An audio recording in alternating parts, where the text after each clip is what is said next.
హల్లెలూయా.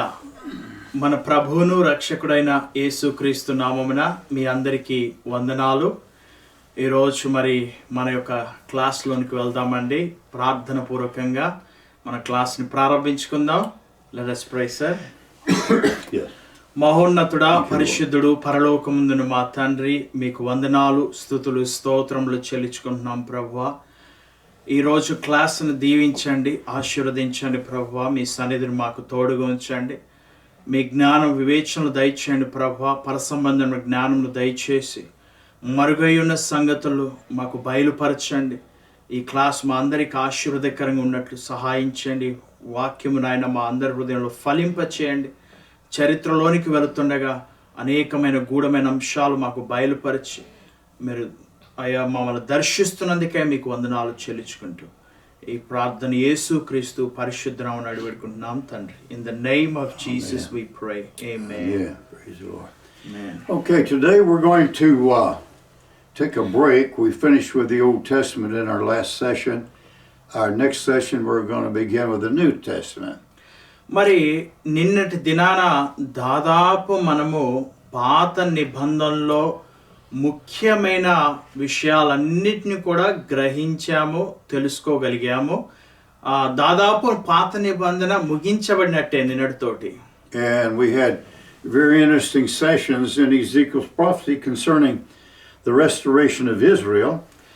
అదేవిధంగా ఎజెకియేలు గ్రంథంలో అనేకమైన ప్రవచనాలు చాలా ఆశ్చర్యకరంగా ఆలోచనకరంగా ఉన్న ప్రవచనాలన్నిటిని కూడా మీరు చూశారు.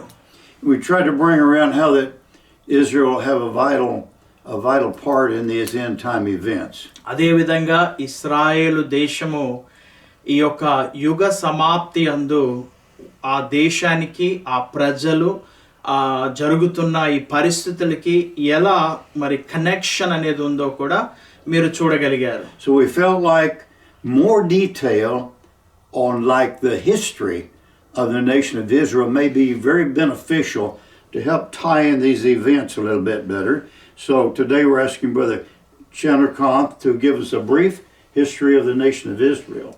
ఈ రోజు మరి నేర్చుకోబోయే పాఠము ఇశ్రాయేలుల యొక్క చరిత్ర గురించి క్లుప్తంగా కొన్ని విషయాలు మీకు తెలియపరిస్తే ఇంకా మీరు బాగా అర్థం చేసుకోగలుగుతారని సహోదరుడు చంద్రకాంత్ని మరి అడగటం జరిగింది. తను ఈరోజు మరి ఇశ్రాయేలు చరిత్ర గురించి కొన్ని విషయాలు మీకు తెలియపరుస్తాడు. And I think you're going to enjoy this. So we'll go ahead, Brother Chandrakanth, and teach on. మరి ఈ యొక్క పాఠం మీరందరూ కూడా సంతోషిస్తారని నేను నమ్ముతున్నాను.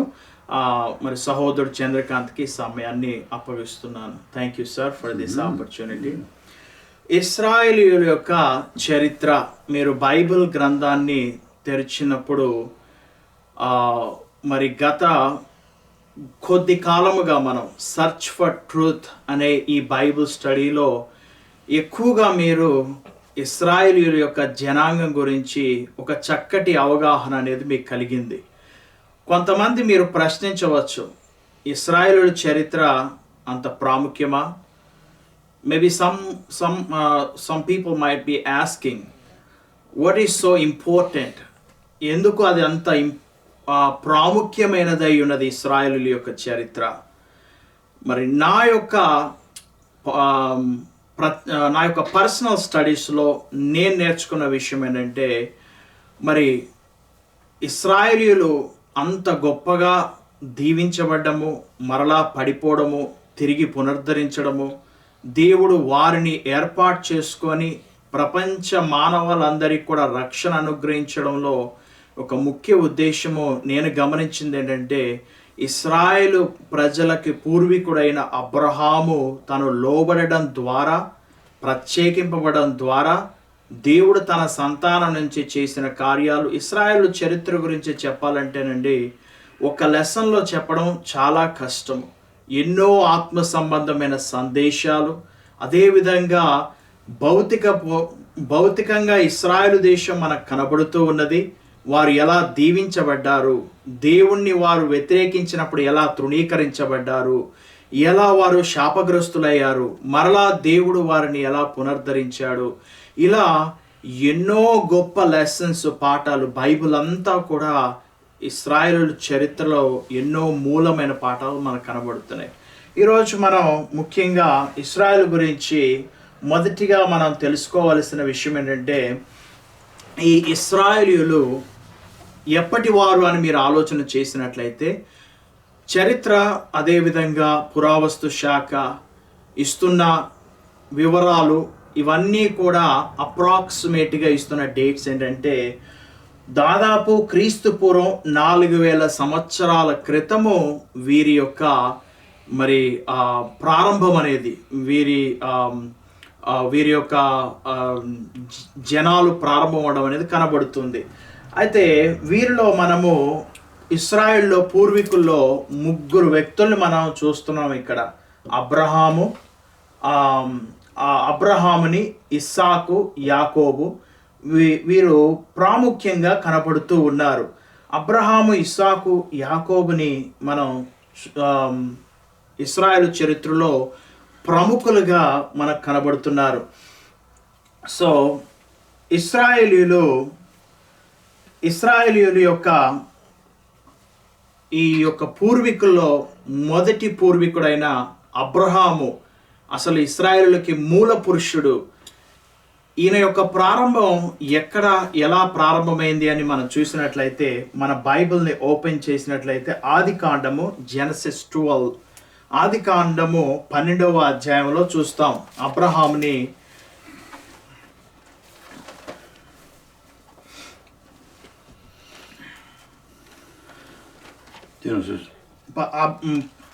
Genesis 12 first verse. ఆదికాండము 12వ అధ్యాయం 1వ వచనంలో, యెహోవా నీవు లేచి నీ దేశము నుండి, నీ బంధువుల యొద్ద నుండి, నీ తండ్రి ఇంట నుండి బయలుదేరి నేను నీకు చూపించు దేశమునకు వెళ్ళుము.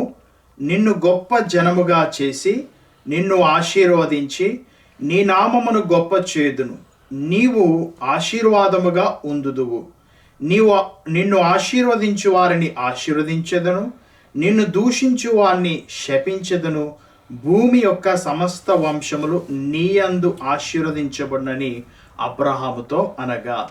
ఇది మనము సర్చ్ ఫర్ ట్రూత్లో చాలా చక్కగా అబ్రహాము పిలుపు గురించి దైవజనులు కెల్రాయ్ గారు మీకు పూర్తి వివరణ అనేది ఇచ్చారు. అబ్రహాము మూల పురుషుడై ఉన్నాడు. మీకు కూడా ప్రశ్న కలుగుతుందా అండి? నాకు ఒక ప్రశ్న కలిగింది. ఎందుకు దేవుడు అబ్రహామునే ఏర్పాటు చేసుకున్నాడు? వేరే ఎవరినైనా కానీ ఏర్పాటు చేసుకోవచ్చు కదా, ఎంతోమంది ఉన్నారు కదా, ఎందుకు అబ్రహామునే ఏర్పాటు చేసుకున్నాడు, ఎందుకు అబ్రహామునే ఎంచుకున్నాడు అని నాకు చాలా కాలంగా ఒక ప్రశ్న నాలో ఉండేది. అయితే దేవుని సన్నిధానంలో ప్రార్థిస్తున్నప్పుడు మరి దేవుడిచ్చిన సమాధానం, ఇది నా యొక్క ఆలోచన అండి, అంటే దేవుడు నా మనసులో పెట్టిన ఆలోచన. ఈ యొక్క ప్రశ్నకి నేను సమాధానం వెతుకుతూ ఉన్నప్పుడు, బైబిల్ లేఖనాల్ని ఆలోచన చేస్తున్నప్పుడు నేను గమనించిన విషయం ఏంటంటే, బహుశా ఆనాడు ఎంతో మందిని దేవుడు తన స్వరాన్ని వినిపించి ఉండొచ్చు, కానీ అబ్రహాము ఒక్కడే ఆ స్వరానికి లోబడిన వాడై ఉండవచ్చు, తనొక్కడే గమనించిన వాడై ఉండవచ్చు.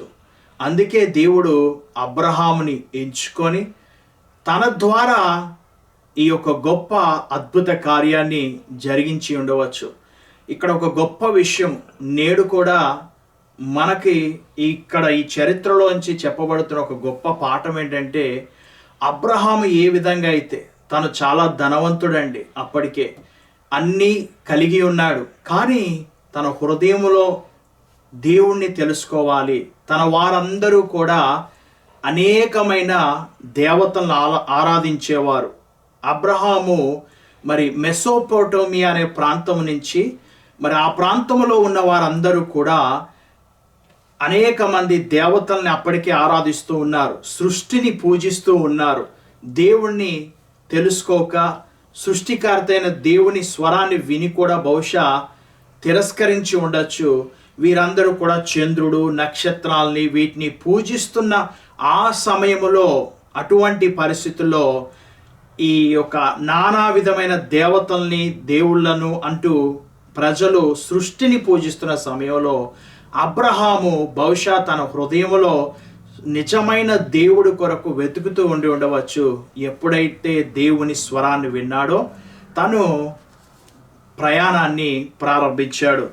మనము అబ్రహాము సంతానమైన యూదుల్ని మనం చూసినట్లయితే యూదులు ఏమి నమ్ముతారు, వారు ఏమి విశ్వసిస్తారు అని మనం గమనించినట్లయితే అబ్రహాము నుంచి యూదుల నుంచి వారు తెలుసుకున్న ఒక ప్రాముఖ్యమైన విషయం ఏంటంటే దేవుడు ఒక్కడే అన్న విషయాన్ని వారు తెలుసుకోగలిగారు. అబ్రహాముకు దేవుడు బయలుపరిచాడు. ఆ తర్వాత ఇశ్రాయేలులు తమ జీవిత కాలంలో మరి ధర్మశాస్త్రం అనుగ్రహించబడిన తర్వాత ఆ ఇశ్రాయేలు ప్రజలకి చాలా ప్రాముఖ్యమైన సిద్ధాంతం, ఇది చాలా ఇంపార్టెంట్ అండి. Juice believe in only one God.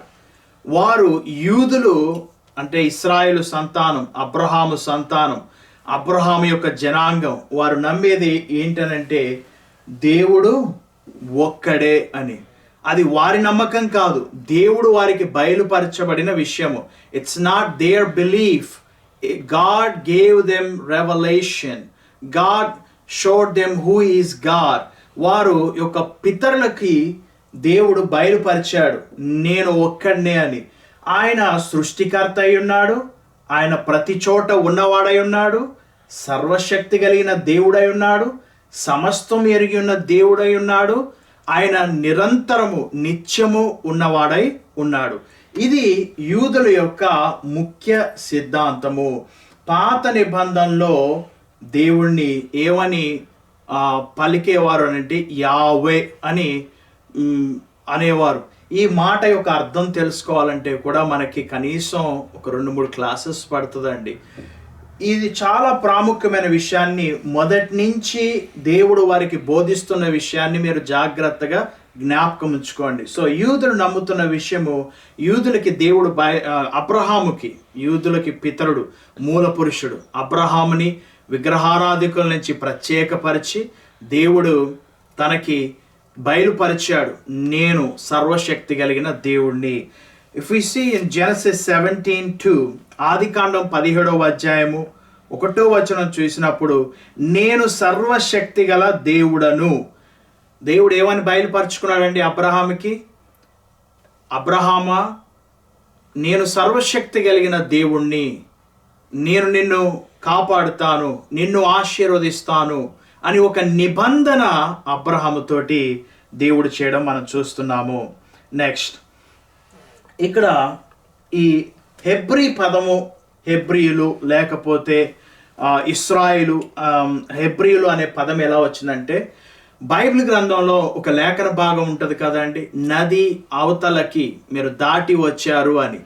ఆ దాటి రావడము అనే పదమే హెబ్రీయులు అన్న పదము. ఇశ్రాయేలులు అనే పదము ఎలా వారికి వచ్చింది అని అంటే అబ్రహాము మనవడు యాకోబు దేవుడితో పోరాడడం ద్వారా, ఆయన పోరాడిన తర్వాత దేవుడితో పోరాడి గెలిచిన వాడు అని దేవుడు ఇశ్రాయేలు, దేవుని చూచినవాడు, దేవుని ఎరిగినవాడు, దేవుని యొక్క శక్తిని పొందుకున్నవాడు అని దేవుడు మరి ఆ యాకోబుకి ఇశ్రాయేల్ అనే పేరు ఇవ్వడం మనం చూస్తున్నాం.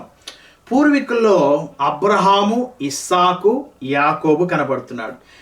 అబ్రహాముకేమో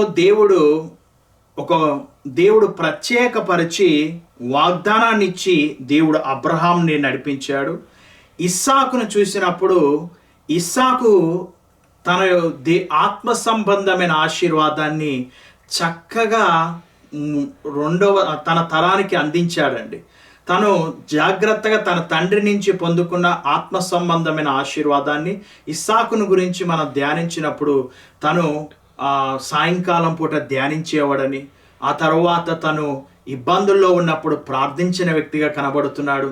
చాలా ప్రాముఖ్యమైన విషయం చూడండి, అబ్రహాము తన భక్తిని తన వరకే ఉంచుకోలేదు, తన యొక్క కుమారుడికి కూడా అందించాడు. ఇక్కడ ఒక ప్రాముఖ్యమైన ఆత్మ సంబంధమైన సందేశాన్ని మీకు చెప్పదలుచుకున్నాను.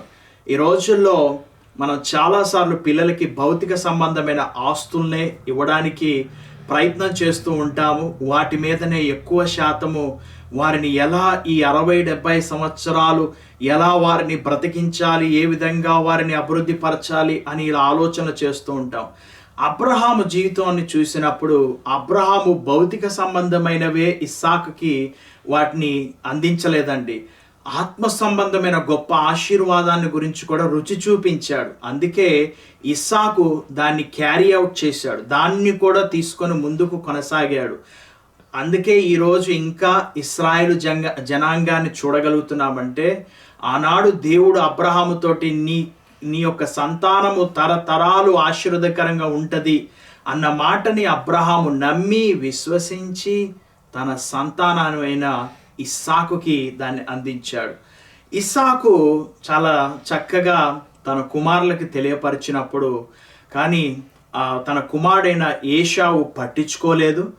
కానీ యాకోబు ఆశపడిన వ్యక్తిగా, యాకోబుని అందరూ మోసగాడు అంటాడు, కానీ దేవుడి విషయంలో తను ఆరాటం కలిగిన వ్యక్తి కాబట్టి దేవుడు తనకు అవకాశాన్ని ఇచ్చాడు. యాకోబు తన జీవితము మోసగాడిగానే కొనసాగించలేదండి. దేవుణ్ణి ఎప్పుడైతే పరిపూర్ణంగా తెలుసుకున్నాడో తన జీవితం మార్చబడి ఇశ్రాయేలుగా పేరుని సంపాదించుకున్నాడు. ఆ రోజు నుంచి దేవుడి యొక్క వాగ్దానం ప్రారంభమవడం మనం చూస్తున్నాం. సో హెబ్రీయులు అనే పేరు ఎందుకు వచ్చిందో మనం చూసాము. ఇశ్రాయేలీయులు అనే పేరు మరి యాకోబు దేవుడితో ఆ రాత్రి పోరాడడం ద్వారా తను ఇశ్రాయేలు అనే పేరు సంపాదించుకున్నాడు. చూడండి, పూర్వీకుల్లో యాకోబు ఒక్క రాత్రి దేవుడితో పోరాడడం ద్వారా ఇప్పటికీ తన సంతానము ఎన్నో శ్రమలు ఎదుర్కొన్నా కానీ భూమి మీద సజీవులుగా నిలబడ్డారు అని అంటే మూల పురుషులైన అబ్రహాము, ఇస్సాకు, యాకోబు ఈ ముగ్గురు వ్యక్తులు వారు దేవుడి దగ్గర వారు పోరాటము నేటికి వారి సంతానాన్ని భూమి మీద నిలబెట్టిందో మనం చూస్తున్నాం. ఈరోజు మనము కూడా దేవుడి సన్నిధానంలో మనం నిలబడే స్థితిని బట్టి మనము దేవుడి విషయంలో ఉండే ఆరాటము, భారము, దేవుడి విషయంలో ఉండే జీల్ని బట్టి ఈరోజు మన భౌతిక సంబంధమైన ఆశీర్వాదం కాదండి, మనం పిల్లలకి ఆ యొక్క నిత్యత్వంలోనికి వెళ్ళే ఒక గొప్ప ఆ యొక్క గిఫ్ట్ని మీరు ఇవ్వగలుగుతారు. అందుకే ఇశ్రాయేలు మనకి భౌతికంగా దేవుడు చూపిస్తున్న ఒక ఉదాహరణ, ఒక ఎగ్జాంపుల్ లాంటిది ఇశ్రాయేలు దేశం. యూదా జాతి అనే పేరు ఎందుకు వచ్చిందంటే యాకోబు యొక్క కుమారుడు యూదా, మరి తను ఆ యూదా యొక్క గోత్రానికి పితరుడిగా ఉన్నాడు కాబట్టి మరి దావీదు మహారాజు ఆ యొక్క సంతానం నుంచి మరి రావడము, సో యూదులు అని పిలవడం ప్రారంభమైంది. సో హెబ్రీయులు, ఇశ్రాయేలీయులు, యూదులు అని ఇలా వారిని పిలుస్తూ ఉంటారు. అండ్ ద నెక్స్ట్ థింగ్ మనం చూసినప్పుడు ఇక్కడ జాగ్రత్తగా గమనించినప్పుడు అబ్రహాము మెసోపోటోమియా అనే ప్రాంతము, ఈ ఊర్ ఆఫ్ చాల్దియన్స్ అనే ఈ ప్రాంతం నుంచి ప్రయాణాన్ని కొనసాగిస్తూ మరి హారాను అనే ప్రాంతానికి వచ్చి అక్కడి నుంచి మరలా కెకెము అనే ప్రాంతం వరకు తన ప్రయాణం కొనసాగింది. అబ్రహాము తన ప్రయాణం మరి దేవుడి యొక్క స్వరాన్ని విని లోబడం, అబ్రహాము లోబడడం ద్వారా ఎంత గొప్ప ఆశీర్వాదాన్ని పొందుకున్నాడో మనం చూస్తున్నాం. చాలా ప్రాముఖ్యమైన విషయం. ఇశ్రాయేలు అభివృద్ధి పొందడానికి లోబడడం అనేది ఒక ప్రాముఖ్యమైన మాట. ఇశ్రాయేలు వారు శాపగ్రస్తులు అవడానికి కారణం ఏంటంటే వారు లోబడనొల్లని ప్రజలుగా ఉన్నప్పుడు. సో ఈ విషయాన్ని జాగ్రత్తగా గమనించండి. సో అబ్రహాము మొదలుపెట్టిన జర్నీ ఇలా ప్రారంభమయ్యి తన ప్రయాణము మరి దేవుడిచ్చిన వాగ్దానాన్ని బట్టి మరి వెళ్ళడం మనం చూస్తున్నాం. తన సంతానం ఆ తర్వాత మరి ఇస్సాకు తర్వాత యాకోబుకి 12 మంది పిల్లలు. ఆ 12 మంది పిల్లలు కరువు కారణంగా ఐగుప్తులో సెటిల్ అవటం. ఐగుప్తులోకి వెళ్ళిన తర్వాత మీ అందరికీ తెలిసిన విషయం, వారు 400 సంవత్సరాలు బానిసలయ్యారు. 400 సంవత్సరాల్లో వీరు సంతాన అభివృద్ధి చెంది బహు విస్తరించిన తర్వాత ఫరో వీరిని వెట్టి పనులు చేయడం ద్వారా వీరు ఆ వెట్టి పనులు కలుగుతూ ఆ వెట్టి పనుల్లో, ఆ శోధనలో, ఆ ఇబ్బందిలో మరలా దేవుడికి మొరపెట్టినప్పుడు దేవుడు వారిని బయటికి తీసుకొని వచ్చాడు. ఇక్కడ ఒక అద్భుతమైన విషయం అండి. ఎక్సోడస్ 12లో మనం చూసినప్పుడు ఒక ఈ దేశముగా ఇది ఆవిర్భవించడము, ఒక జనాంగముగా వీరు ఆవిర్భవించడం అనేది బానిసలుగా ఉన్న ఐగుప్తీయుల్లో బానిసలుగా ఉన్న ఇశ్రాయేలీయులు ఒక రాత్రి సూర్యుడు అస్తమించే సమయం తర్వాత దేవుడు వారిని ఐగుప్తు నుంచి విడిపించి ఒక శక్తివంతమైన దేశంగా, అప్పటి వరకు ప్రపంచం ఇశ్రాయేలు చూసి ఏమనుకుందో తెలుసా అండి? వీరు బానిసలు, ఐగుప్తీయుకు బానిసలు అని పిలువబడ్డారు. కానీ రెండవ రోజు సూర్యుడు ఉదయించేసరికి ఇశ్రాయేలు పక్షాన సృష్టికర్త అయిన దేవుడు ఉన్నాడు అని ప్రజలు చూచునట్లు దేవుడు వారిని ఆ భయంకరమైన బానిసత్వంలో నుంచి విడిపించాడు. ఐగుప్తు నుంచి బయటికి రావడం అంటే మాటలు కాదండి. అప్పటికే ప్రపంచంలో ఒక సూపర్ పవర్గా ఉన్న ఐగుప్తుని దేవుడు మట్టి కరిపించి ఇశ్రాయేలు ప్రజల్ని బయటికి తీసుకొని వచ్చాడు. ఆ ఇశ్రాయేలు ప్రజలు ప్రయాణం ప్రారంభము అయినప్పుడు మోషే మొదట వారిని విడిపించడానికి నాయకుడిగా ఏర్పాటు చేయబడ్డాడు. ఆ తర్వాత మోషేకి దేవుడు సినయా పర్వతం దగ్గరికి వెళ్ళిన తర్వాత ధర్మశాస్త్రాన్ని దేవుడు ఇశ్రాయేలు ప్రజలకు ఇచ్చి వారికి ముఖ్యమైన ఆజ్ఞలను దేవుడు ఎలా జీవించాలి అవన్నీ కూడా మనం నేర్చుకున్నాం. ఇశ్రాయేలు ప్రజలు ఎందుకంటే వీళ్ళు చాలా కాలం బానిసలుగా బ్రతికారు కాబట్టి ఐగుప్తు మెంటాలిటీ, ఐగుప్తు విధానం అనేది ఉంటుందని దేవుడు వారిని బయటికి తీసుకొని వచ్చి దేవుడు వారికి ధర్మశాస్త్రాన్ని, పాత నిబంధనలో తన ప్రణాళికను దేవుడు ఈ యొక్క జనాంగం ద్వారా ప్రపంచ మానవులకి రక్షణను అందించడానికి మొదట వీరిని ఏర్పాటు చేసుకొని తన సత్యాన్ని అందించి, మీరు నిర్గమాకాండంలో చూసినప్పుడు చూడండి, నిర్గమాకాండము 20వ అధ్యాయం, ఇందాక నేను చెప్పాను కదండి ప్రముఖమైన దేవుడి యొక్క ఆజ్ఞలను మనం చూసినప్పుడు నిర్గమాకాండము 20వ అధ్యాయము ఎక్సోడస్ 20 అక్కడ 10 ఆజ్ఞలు ఇశ్రాయేలు ప్రజలకి, ధర్మశాస్త్రము ఇవన్నీ కూడా ఇవ్వబడ్డం మనం చూస్తున్నాము. 2వ వచనం చూసినప్పుడు నీ దేవుణ్ణైన యెహోవాను నేనే దాసుల గృహమైన ఐగుప్తు దేశంలో నుండి నిన్ను వెలుపలికి రప్పించి తిని. ఈ యొక్క మీరు 10 ఆజ్ఞలు చూడండి, ధర్మశాస్త్రం చూడండి, మరియు ఇశ్రాయేలీయుల యొక్క జీవిత చరిత్రలో దేవుడు వారికి నేర్పించిన ప్రథమమైన పాఠము. ఓ ఇశ్రాయేలు వినుము, మన దేవుడైన యెహోవా ఒక్కడే దేవుడు అన్న మాట. అది ఉట్టిగా నోటితో ఒప్పుకోవడం కాదండి. దేవుడు వారి యొక్క మనస్సుల్లో ఎందుకు ఆ మాటను తెలియపరిచాడంటే, ఈ ప్రజలు అర్థం చేసుకోవాలి, గ్రహించాలి. చుట్టుపక్కల ఉన్న వాళ్ళందరూ కూడా సృష్టిని పూజిస్తూ ఆ దేవతని, ఈ దేవతని, ఆ చెట్టని, ఇదని వెళుతూ ఉన్న సమయంలో ఇశ్రాయేలు ప్రజలకి ఈ విషయాన్ని ఆయన బోధించాడు. ఇది వారు మొదట తెలుసుకున్న విషయము. ఇవన్నీ కూడా ధర్మశాస్త్రంలో ఇది ప్రాముఖ్యమైన విషయము. అండ్ సెకండ్ థింగ్, ఆ తర్వాత జరిగిన విషయం ఏంటంటే, వీరు ఆ యొక్క పాఠాలన్నీ తెలుసుకున్న తర్వాత మోషే కాలం ముగించబడిన తర్వాత యెహోషువ కాలంలో వీరు వాగ్దాన భూమిలోనికి వెళ్ళి వాగ్దాన భూమిలో స్థిరపడ్డారు. వాగ్దానాన్ని స్వతంత్రించుకున్నారు. దేవుడు ఏదైతే వారికి వాగ్దానం చేశాడో ఇశ్రాయేలు ప్రజలందరికీ కూడా, మరి అబ్రహాముకి వాగ్దానం చేసిన వాగ్దానాన్ని వీరు స్వతంత్రించుకున్నారు. దేవుడు ఏమన్నాడంటే, మీరు మీ యొక్క శక్తి చేత గెలుచుకోలేదు, కానీ నేను మీకు తోడై ఉండి మీ ముందున్న ఈ పెరిజ్యులు కానీ, హిత్యులు కానీ, కనానీయులు కానీ వీరందరినీ వెళ్ళగొట్టి మిమ్మల్ని శక్తివంతులుగా చేసి మీకు ఇది అప్పగించాను అని పలుమార్లు మనం వాక్య భాగంలో చూస్తూ ఉంటాము. ఇశ్రాయేలు ప్రజలు ఇది వారి శక్తి ద్వారా స్వతంత్రించుకోలేదు, కానీ దేవుడు వారిని ఏర్పాటు చేసుకొని దేవుడిచ్చిన కృపను బట్టి వారు ఆ యొక్క ప్రాంతాలన్నింటిని కూడా స్వాధీనపరుచుకున్నారు. నెక్స్ట్, ఆ తర్వాత ఏమైందంటే, న్యాయాధిపతుల కాలం ముగించబడిన తర్వాత ఎప్పుడైతే ప్రజలు మాకు మిగతా రాజ్యాల వలె రాజులు కావాలని దేవుణ్ణి తిరస్కరించిన తర్వాత దేవుడు వారికి రాజును అనుగ్రహించాడు. మొదటి రాజు మనం సౌలు రాజును చూస్తున్నాము, దావీదు, తర్వాత సొలొమోను. ఈ ముగ్గురు రాజులు పరిపాలించినప్పుడు ఇశ్రాయేలు రాజ్యం అంతా కూడా మొత్తము కూడా ఐక్యంగా ఉంది. వీరందరూ కూడా యునైటెడ్గా ఉన్నారు. సొలొమోను సమయంలో మరి మొదటి మందిరం అనేది కట్టబడడం మనం చూస్తున్నాము. ఆ తర్వాత ఏం జరిగిందంటే ఈ యొక్క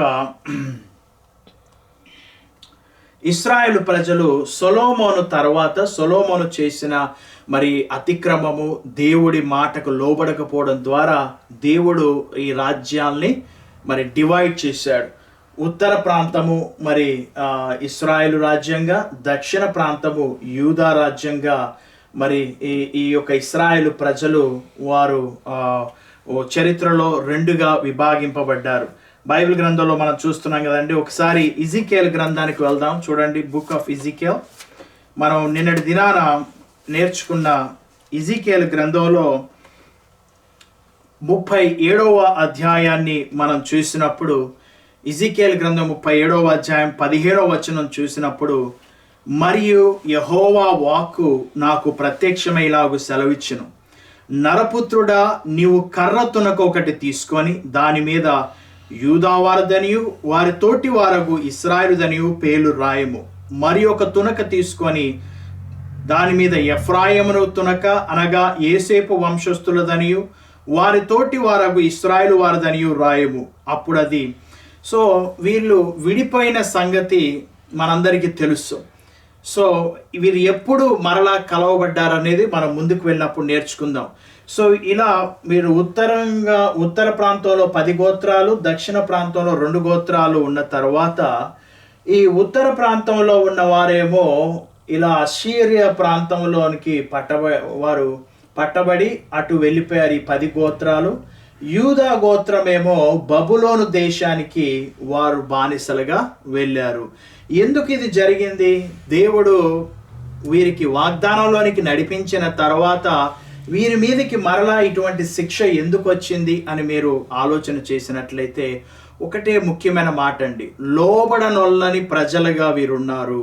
వీరు దేవుని మార్గాలు ఎరిగి ఉండి కూడా వారు ఎరగనొల్లని వారిగా, వ్యతిరేకించిన వారిగా ఉండడం ద్వారా దేవుడు వీరి విషయంలో ఏమని చెప్పాడంటే, కొన్ని సంవత్సరాలు మీరు అటు ఇటు ప్రపంచ దేశాలకి చెదరగొట్టబడతారు అని దేవుడు చెప్పిన మాట చొప్పున మొదటిగా ఇశ్రాయేలు వారేమో వారు చేసిన అతిక్రమములు, విగ్రహాలు పెట్టుకొని పాపమును చేసి ధర్మశాస్త్రాన్ని తీసివేసి వీరు ఇష్టానుసారమైన జీవితాన్ని జీవించడం ద్వారా అషీరియా రాజ్యం వీరిని మరి పట్టుకొని వెళ్ళింది. ఆ తర్వాత బబులోను సామ్రాజ్యం యూదా వారిని తీసుకొని వెళ్ళడం మనం చూస్తున్నాం.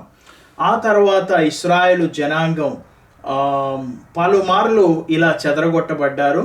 మీరందరూ కూడా దానియేలు గ్రంథంలో నెబుకద్నెజరుకు వచ్చిన దర్శనాన్ని మీరు చూశారు. తలభాగం బబులోను సామ్రాజ్యం అని, మరి ఈ ఛాతి భాగము మాదియా పార్సీయులు, ఆ తర్వాత గ్రీకులు, రోమా సామ్రాజ్యము, కింద కొన్ని ఇనుముతో కలిసిన రాజ్యాలుగా కనబడుతున్నాయి. ఈ బబులోను యూదా వారిని బానిసలుగా తీసుకొని వెళ్ళిన తర్వాత ఇర్మియా ప్రవక్త ప్రవచించిన ప్రకారంగా ఇప్పుడు మీకు బైబిల్లో మళ్ళీ మొదటికి వెళ్దామండి. ఇప్పుడు మీకు అర్థమైందండి, ఆది కాండంలో అబ్రహామును దేవుడు పిలిచాడు. అతను మూల పురుషుడు. అబ్రహాము, ఇస్సాకు, యాకోబు సంతానమైన ఇశ్రాయేలు ప్రజలు ఇక్కడ నిర్గమాకాండం, ఎక్సోడస్ అని చూస్తున్నాం. నిర్గమాకాండంలో ఐగుప్తు నుంచి బయటకు వచ్చారు. బయటికి వచ్చిన తర్వాత వీళ్ళు వాగ్దానము భూమిలోనికి వెళ్ళారు.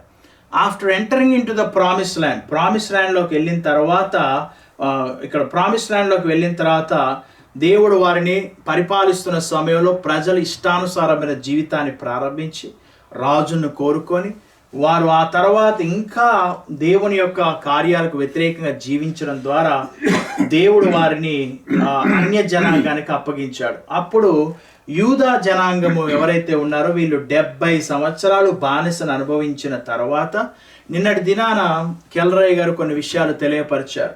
70 సంవత్సరాల తర్వాత వీరు మరలా వెనక్కి వచ్చి మందిరాన్ని పునరుద్ధరించి, మరి ఆ సమయంలోనే ఎజ్రా, నెహమ్యా వీళ్ళందరూ కూడా మరి కొంత సమయం వాళ్ళకి దేవుడు కొంత సమయాన్ని దేవుడు దయచేశాడు. వారు మరలా వెళ్ళడానికి, మరలా వారు పునరుద్ధరించబడ్డానికి. ఇప్పుడు మరి ఈ యొక్క చార్ట్లో మీరు చూసినప్పుడు దాదాపు మీకు పాత నిబంధనలో ఇశ్రాయేలీయుల యొక్క చరిత్ర మీకు అర్థమై ఉండొచ్చండి.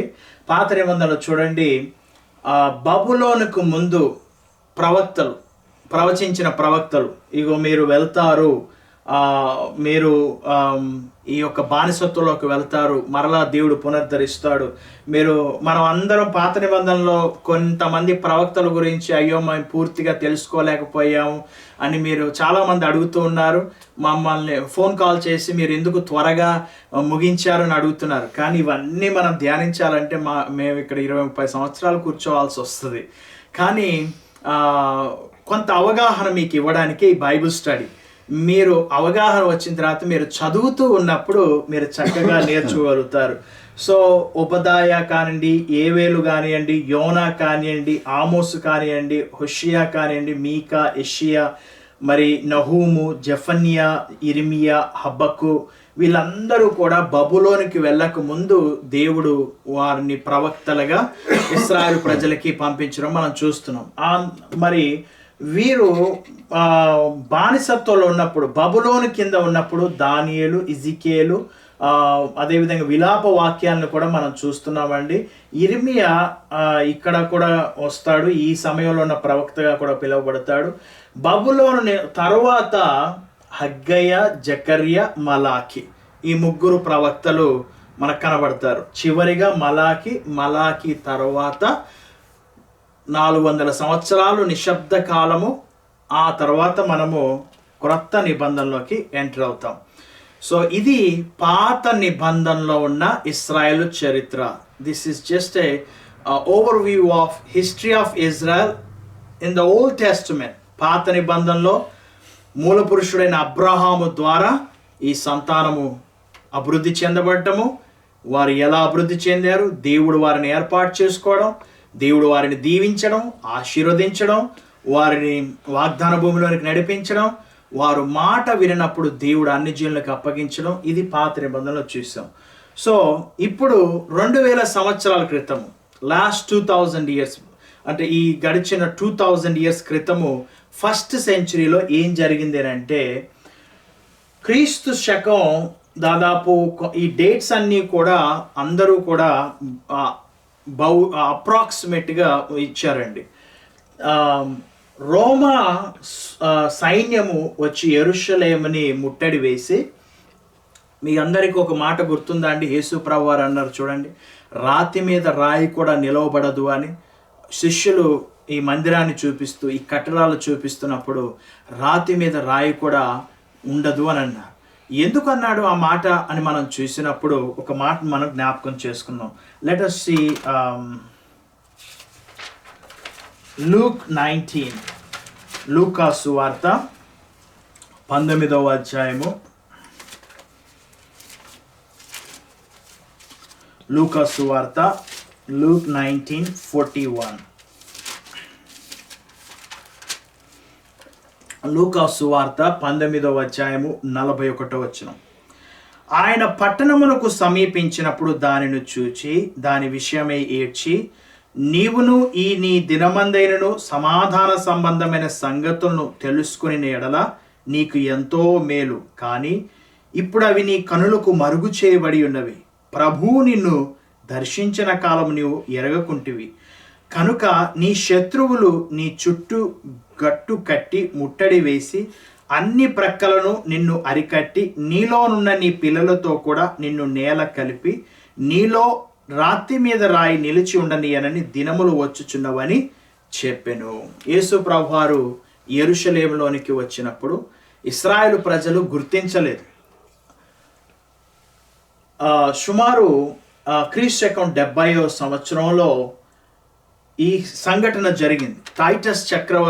టైటస్ అనే వ్యక్తి జనరల్ మరి యెరూషలేమును ముట్టడి చేసి, రోమా సామ్రాజ్యం ముట్టడి వేసి యెరూషలేమును అక్కడున్న యూదులు దాదాపు అప్పుడు 10 లక్షల మంది యూదులు చనిపోయి ఉండవచ్చండి. ఇక్కడ ఈ విషయం చదివినప్పుడు మీకు ఇక్కడ ఒక విషయాన్ని జ్ఞాపకం చేయదలుచుకున్నాను. ఇశ్రాయేలు ప్రజలు ఇప్పటికీ కూడా యేసు ప్రభువుని నమ్మరు.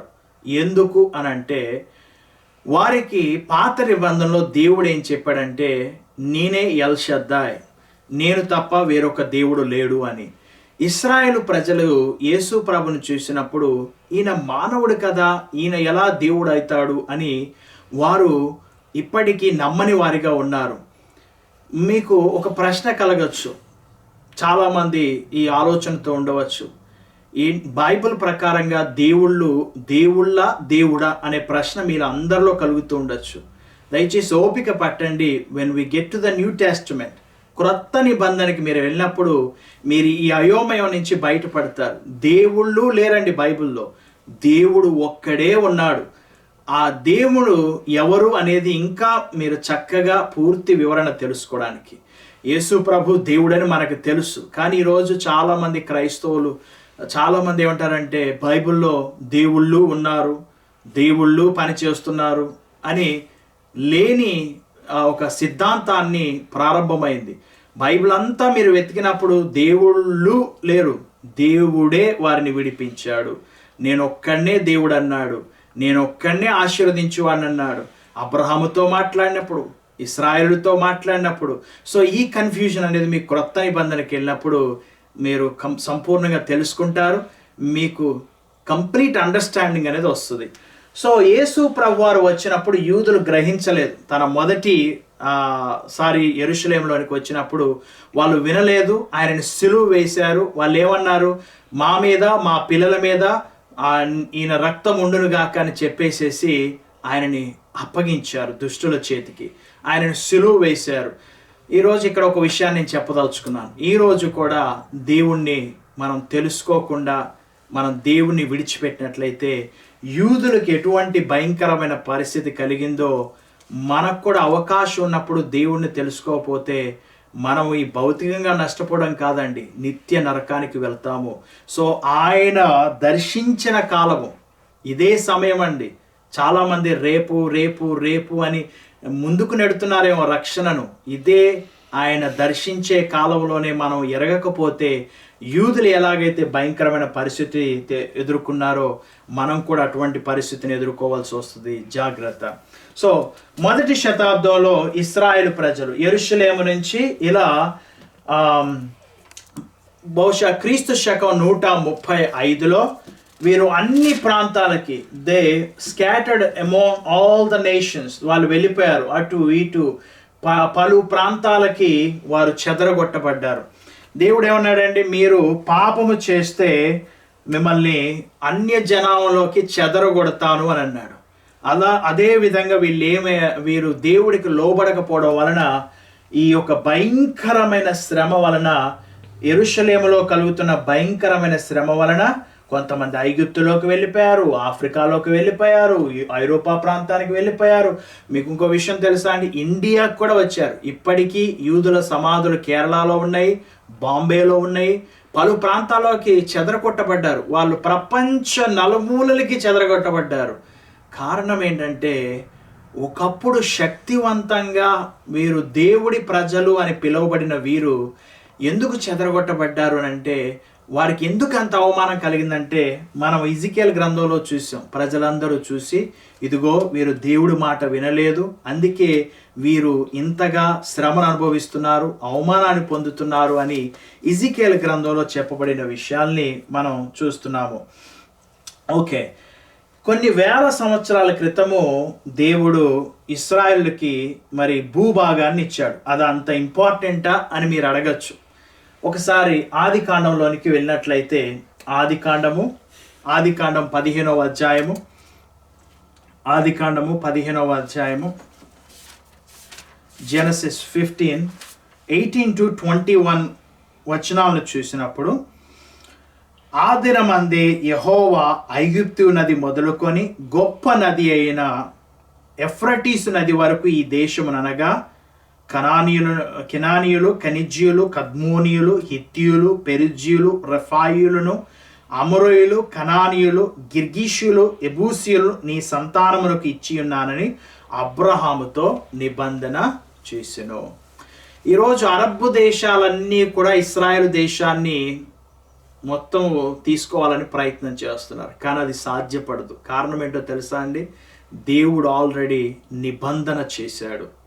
ఇశ్రాయేలు కొద్ది కాలం చెదరగొట్టబడ్డారు, కానీ వీరందరూ కూడా చెదరగొట్టబడిన వీరందరూ కూడా ఎక్కడెక్కడికో వెళ్ళిపోయిన వాళ్ళు, వీరందరూ అటు ఇటు మైగ్రేట్ అయిన వాళ్ళందరూ కూడా వీరు ఎప్పుడు వెనక్కి రావడం ప్రారంభించారు అని మనం ఆలోచన చేసినట్లయితే 1948లో 1948లో వీళ్ళు ఒక్కొక్కరిగా యాక్చువల్గా అంతకుముందు జరిగిన ఒక విషయాన్ని నేను మీకు చెప్పదలుచుకున్నాను. వీరు 1948లో వీరికి స్వాతంత్రం వచ్చింది. క్షమించండి, స్వాతంత్రం కాదని, వీళ్ళు మరలా వీరు దేశంలోనికి రావడం ప్రారంభించారు. అంతకుముందు చరిత్రలో జరిగిన ఒక సంఘటన మీకు చెబుతాను.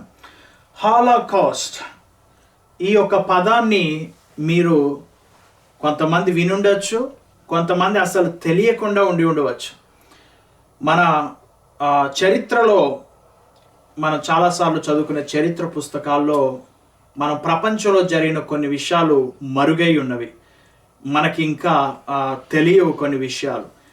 హాలోకాస్ట్ అనేది యూదుల విషయంలో చాలా భయంకరమైన, వారిని హింసించడం అని మనం అనలేమండి. జర్మన్ అధ్యక్షుడైన హిట్లర్ తను ఏం చేశాడంటే యూదుల్ని వారిని భయంకరంగా హింసించి చంపి దాదాపు యూదులు హిట్లర్ చేతిలో ఒక 80 లక్షల మంది చనిపోయి ఉండవచ్చని అంచనా అండి. వాళ్ళని ఎలా చంపాడంటే క్రూరంగా వాళ్ళని బంధించి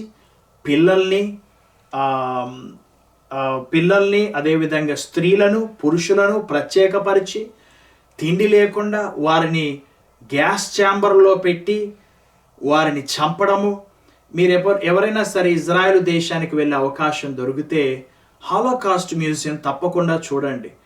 ఎంతో ఈ మ్యూజియంలో మనం ఆ మ్యూజియాన్ని దర్శించినప్పుడు జరిగిన విషయాలు మనకి కళ్ళకు కట్టినట్టుగా కనబడతాయి. ఎంత భయంకరమైన పరిస్థితి అంటే హిట్లరు ఈ యూదులను ద్వేషిస్తూ, చిన్న జనం అండి, ఈ చిన్న జనాన్ని ద్వేషిస్తూ ఇంత భయంకరంగా వారిని హింసిస్తూ వారిని చంపి వారిని భయంకరంగా ఆ సమయము ప్రపంచము అప్పటి సమయంలో యూదులందరూ కూడా 80 లక్షల మంది పైన, నేను ఆర్టికల్ చదువుతున్నప్పుడు దాదాపు 1 కోటి మంది పైనే చనిపోయి ఉండవచ్చు అని అంచనాలు వేస్తున్నారు. ఇలా గుట్టలుగా శవాలు పడిపోయి వారిని, ఇప్పుడు మీకు గుర్తొస్తుందండి ఎండిపోయిన ఎముకలు అని దేవుడు చూపించిన లోయ మీకు కనిపిస్తుందా?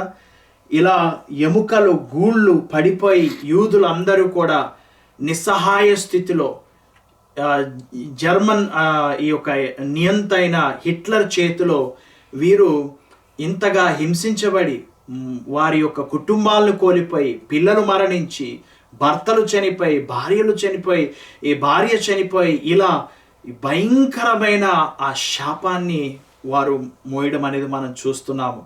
ఆ సమయంలో మనం ఒకసారి చూద్దామండి, ఇజికియల్ గ్రంథానికి వెళ్దాం. ఇప్పుడు మనం ఇజికియల్ గ్రంథము, బుక్ ఆఫ్ ఇజికియల్ 37 37వ వచనం చూడండి.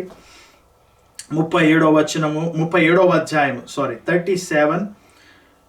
ఇది ఇక్కడ దేవుడు ఇజికియల్కి చూపిస్తూ ఇశ్రాయేలులో జరిగిన విషయాలు మనం చూసినప్పుడు, ఎండిపోయిన ఎముకలరా యెహోవా మాట ఆలకించుడి. అవునండి, యూదులు భయంకరమైన అవమానాన్ని పొందుకున్నారు.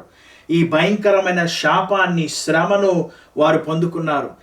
హాలోకాస్ట్లో ఇది ఎప్పుడో జరగలేదు, కేవలం ఒక 80 సంవత్సరాల క్రితమే ఈ భయంకరమైన పరిస్థితి, ఈ భయంకరమైన స్థితిని యూదులు ఎదుర్కొన్నారు. వారికంటూ ఒక దేశము లేదు, వారికంటూ ఒక స్వస్థలము లేదు. ఆ సమయంలో వారు మొదటి శతాబ్దంలో ఇదే పరిస్థితి ఎదుర్కొన్నారు.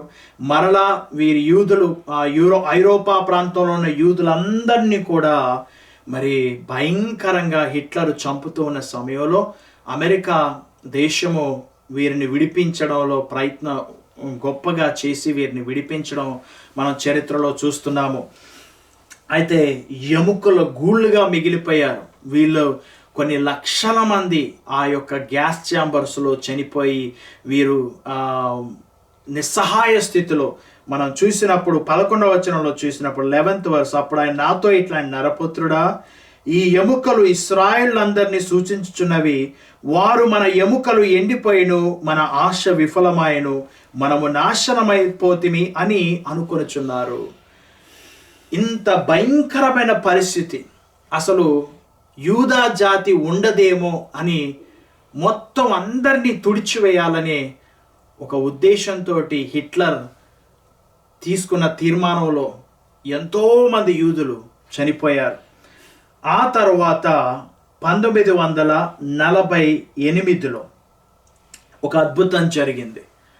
ఐక్యరాజ్య సమితిలో ఓటింగ్ జరిగినప్పుడు మరి అమెరికా ఇస్రాయేలు దేశం పక్షాన నిలబడి ఇస్రాయేలీయులకి ఒక ప్రత్యేక దేశం ఉండాలి అని, ఇస్రాయేలు వారి యొక్క భూభాగాన్ని స్వతంత్రించుకోవాలి అని చెప్పి వారు ఓటు వేయడం ద్వారా ఐక్యరాజ్య సమితిలో మరి వీరిని గుర్తించడము జరిగింది. ఆ తర్వాత వారు ఏర్పాటు అవ్వడం ద్వారానే అప్పటి నుంచే యుద్ధం ప్రారంభమైందండి. అప్పటి నుంచే అరబ్బులు వారితోటి యుద్ధం అనేది ప్రారంభించారు. ఆ తర్వాత జరిగిన విషయం ఏంటంటే, ఇశ్రాయేలు ప్రజలు, పలు దేశాల్లో ఉన్న ఇశ్రాయేలు ప్రజలందరూ కూడా చెదిరిపోయి ఉన్నారు కదండి. బైబిల్లో చెప్పిన ప్రకారంగా వారు పలు దేశాలకు చెదిరిపోయారు కదా. జర్మనీ, ఫ్రాన్స్, అమెరికా, ఈ పలు ప్రాంతాల్లో చెదిరిపోయిన వారందరూ కూడా మరలా వారు ఇశ్రాయేలు దేశానికి రావడం ప్రారంభించారు. బైబిల్లో ఇప్పుడు మనం చూస్తున్నాం కదా, 37వ అధ్యాయం 17వ వచనం చూసినప్పుడు 19వ వచనాన్ని మనం జాగ్రత్తగా 18, 19 వచనం, ఇందులోకి తాత్పర్యం మాకు తెలియజెప్పవాని నీ జనులు నిన్ను అడగగా ఆ 2 తునకలను వారి సమక్షమున నీవు చేత పట్టుకొని వారితో ఇట్లనము, ప్రభు అయిన యెహోవా సెలవిచ్చినదేమనగా, ఎఫ్రాయింలో చేతిలో ఉన్న తునక అనగా ఏ తునక మీద ఇశ్రాయేలు వారందరి పేర్లను వారి తోటి వారి పేరు నేను ఉంచుతునో, ఏసేపు అను ఆ తునకును యూదా వారి తునకును నేను పట్టుకొని ఒక్కటిగా జోడించి నా చేతిలో ఏకమై తునకగా చేసేదను. సో దేవుడు ఇదివరకు వాళ్ళు విడిపోయిన వీరందరూ కూడా చెదరగొట్టబడిన ప్రపంచ దేశాలకి అటు ఇటు వెళ్ళిపోయిన యూదులందరూ కూడా మరలా వారు 1948 నుంచి తమ స్వస్థలానికి రావడం ప్రారంభించారు. దాదాపు 2000 సంవత్సరాలు వారికంటూ ఒక స్వస్థలం అనేది లేకుండా అటు ఇటు చెదరగొట్టబడి మరి హిట్లర్ చేతిలో భయంకరంగా మరి హింసను పొంది అనేకులు మరణించి, చూడండి లూకాసు వార్తలో ఒక మాట మనం ఇక్కడ జ్ఞాపకం చేసుకోవాలి. లూకాసు వార్త 21వ అధ్యాయం, గాస్పుల్ ఆఫ్ లూక్ 21, 21వ అధ్యాయము 24వ వచనం చూసినప్పుడు, వారు కత్తివాత కూలుదురు, చెరపట్టబడిన వారై సమస్తమైన అన్యజనుల మధ్యకు పోదురు, అన్యజనముల కాలము సంపూర్ణమగు వరకు యెరూషలేము అన్యజనముల చేత త్రొక్కబడును. ఏంటంటే అన్యజనముల కాలములు సంపూర్ణమగు వరకు దేవుడు చెప్పిన విధంగా ఈ 2000 సంవత్సరాలు యెరూషలేము త్రొక్కబడ్డది, అన్యజనుల చేత హింసించబడ్డది. వీరందరూ కూడా చెదిరిపోయిన వారందరూ కూడా మరలా ఇశ్రాయేలుకి రావడం ప్రారంభించారు. సో 1948లో ఎప్పుడైతే ఇస్రాయేలు ఏర్పాటు చేయబడినప్పటి నుంచి అరబ్బులు వ్యతిరేకించారు. లేదు, వారికి ఈ భూభాగం ఇవ్వడానికి వీల్లేదని. యుద్ధాలు జరుగుతూనే ఉన్నాయి, అనేక యుద్ధాలు జరిగాయి. కానీ దేవుడి వాగ్దానం నెరవేర్పు చూడండి. ఇశ్రాయేలు అప్పటికే కొన్ని లక్షల మంది చనిపోయారు. ఈ మాట ఎన్నిసార్లు చదివినా నాకు చాలా అద్భుతం అనిపిస్తుంది. 1948 ముందే ఇశ్రాయేలీలు హిట్లర్ కింద దాదాపు 1 కోటి మంది చనిపోయారు. ఎండిపోయిన ఎముకల్లాగా ఉన్నారు. ఆశ విఫలమాయను, నాశనమైపోతుంది అనుకున్నారు. కానీ ఆ సమయంలో వీరందరూ కూడా ప్రత్యేకమైన విమానాల్లో, ఓడల్లో మరలా తిరిగి రావడం ప్రారంభించారు. వీళ్ళందరూ కూడా వారి స్వదేశానికి ఒక అద్భుతమైన విషయం ఏంటంటే, వీరు 2000 సంవత్సరాలు అటు ఇటు చెదరగొట్టబడినా వీరు ఆచారాలు చేంజ్ కాలేదండి, వీరి యొక్క భాష మార్పు లేదు, వారు అవే కంటిన్యూ చేస్తూ ఉన్నారు. వారు దేవుడి యందు విశ్వాసం ఉంచి, ఇశ్రాయేలు ప్రజలు ప్రతి సంవత్సరం వారు ఆ పండుగను ఆచరించేటప్పుడు ఏమని అంటారో తెలుసా అండి? నెక్స్ట్ ఇయర్ ఇన్ జెరూసలేం అని. అలా 2000 సంవత్సరాల నుంచి వెయిట్ చేస్తూ ఉన్నారు. ఇప్పుడు 1948 నుంచి వారు మరలా వెనక్కి వస్తూ ఉన్నారు. ఎజెకియేలు గ్రంథం 36వ అధ్యాయము 22, 24 వచనాలు మనం చూసినప్పుడు, ఎజెకియేలు గ్రంథము 36వ అధ్యాయము 22, 24. కాబట్టి ఇశ్రాయేలులకు ఈ మాట ప్రకటన చేయము, ప్రభువు యెహోవా సెలవిచ్చినదేమనగా, ఇశ్రాయేలులారా, మీ నిమిత్తము కాదు గాని అన్యజనుల్లో మీ చేత దూషణ నొందిన నా పరిశుద్ధ నామము నిమిత్తము నేను చేయబో దానిని చేయుదును. అన్యజనుల మధ్య మీరు దూషించిన నా ఘనమైన నామమును నేను పరిశుద్ధపరచుదును. వారి ఎదుట మీ యందు నేను నన్ను పరిశుద్ధపరచుకొనగా నేను ప్రభువు యెహోవానని వారు తెలుసుకొందురు. ఇదే ప్రభువు యెహోవా వాక్కు.